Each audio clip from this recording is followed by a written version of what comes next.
ಮುಜರಾ ಇಲಾಖೆಗೆ ಸೇರಿದ ಅಥವಾ ಇತರೆ ದೇವಾಲಯಗಳಲ್ಲಿ ಪ್ರತಿ ತಿಂಗಳು ಹುಂಡಿ ತೆಗೆದು ಅದರಲ್ಲಿರಬಹುದಾದ ಹಣವನ್ನು ಬ್ಯಾಂಕ್ ಖಾತೆಗೆ ಜಮೆ ಮಾಡುವಂತೆ ಶಿಡ್ಲಘಟ್ಟ ನಗರ ಠಾಣೆಯ ಎಸ್ಐ ವೇಣುಗೋಪಾಲ್ ಅರ್ಚಕರಲ್ಲಿ ಮನವಿ ಮಾಡಿದರು.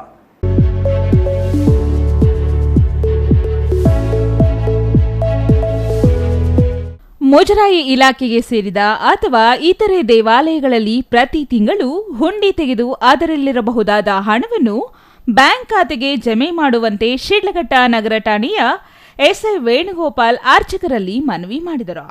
ಶಿಡ್ಲಘಟ್ಟ ನಗರ ಠಾಣೆಯಲ್ಲಿ ನಡೆದ ದೇವಾಲಯಗಳ ಅರ್ಚಕರು ಮತ್ತು ದೇವಾಲಯಗಳ ಮುಖ್ಯಸ್ಥರ ಸಭೆಯಲ್ಲಿ ಮಾತನಾಡಿದ ಅವರು, ದೇವಾಲಯಗಳಲ್ಲಿ ವರ್ಷಕ್ಕೊಮ್ಮೆ ಹುಂಡಿಯನ್ನು ತೆರೆದು ಅದರಲ್ಲಿನ ಹಣವನ್ನು ಎಣಿಕೆ ಮಾಡುವ ಪರಿಪಾಠ ಬಹಳಷ್ಟು ದೇವಾಲಯಗಳಲ್ಲಿ ಇವೆ.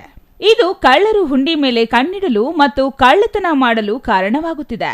ಹಾಗಾಗಿ ದೇವಾಲಯಗಳಲ್ಲಿ ಪ್ರತಿ ತಿಂಗಳು ಹುಂಡಿ ಹಣ ಎಣಿಕೆ ಮಾಡಿ ಬ್ಯಾಂಕ್ ಖಾತೆಗೆ ಜಮೆ ಮಾಡುವುದು ಅಥವಾ ದೇವಾಲಯದ ಉಸ್ತುವಾರಿ ಸಮಿತಿಯ ನಿರ್ಣಯಗಳಿಗೆ ತಕ್ಕಂತೆ ಕ್ರಮ ಕೈಗೊಳ್ಳಲು ಮನವಿ ಮಾಡಿದರು.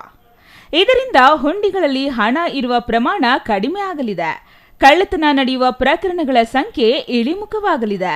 ಇದಕ್ಕೆ ಎಲ್ಲರೂ ಸಹಕರಿಸಬೇಕೆಂದು ಮನವಿ ಮಾಡಿದರು.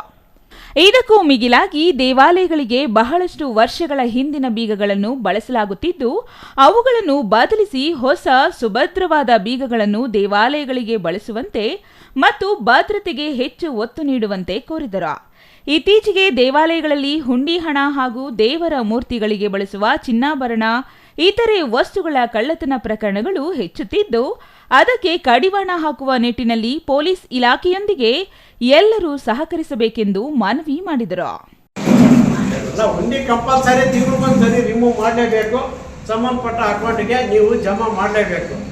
ನೀವು 6 ತಿಂಗಳಿಗೆ 3 ತಿಂಗಳಿಗೆ ಇಟ್ಕೊಂಡಿದ್ರೆ ಅದು ನಿಮ್ಮ ಮೇಲೇನೂ ಬರ್ಡನ್ ಇರುತ್ತೆ ಮತ್ತು ಅದು ಸೇಫ್ಟಿನೂ ಕಡಿಮೆ ಇರುತ್ತೆ. ಜಾಸ್ತಿ ದುಡ್ಡು ಹೋಯ್ತು ಅಂದ್ರೆ ನಿಮಗೂ ಒಂಥರ ಬೇಜಾರು. ಎಷ್ಟು ಹಣ ಇರ್ಬೋದು, ಅದು 10 ರೂಪಾಯಿ ಇರುತ್ತೆ, 100 ರೂಪಾಯಿ ಇರುತ್ತೆ, 1000 ರೂಪಾಯಿ ಇರುತ್ತೆ, ಇಲ್ಲ 2000 ಇರುತ್ತೆ, 10,000 ಇರುತ್ತೆ. ಅದು ಮುಖ್ಯ ಅಲ್ಲ.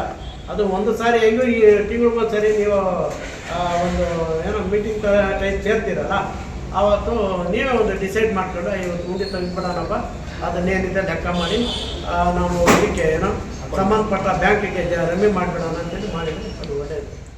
ಛಾಯಾ ರಮೇಶ್, ಸಿಟಿವಿ ನ್ಯೂಸ್, ಶಿಡ್ಲಘಟ್ಟ.